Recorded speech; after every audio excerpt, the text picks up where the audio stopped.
Быстро сюда.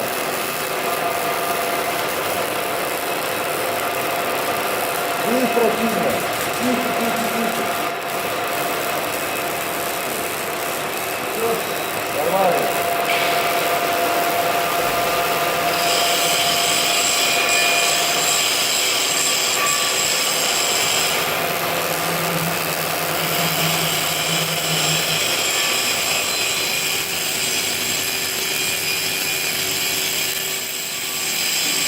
Чуть-чуть добавить можно.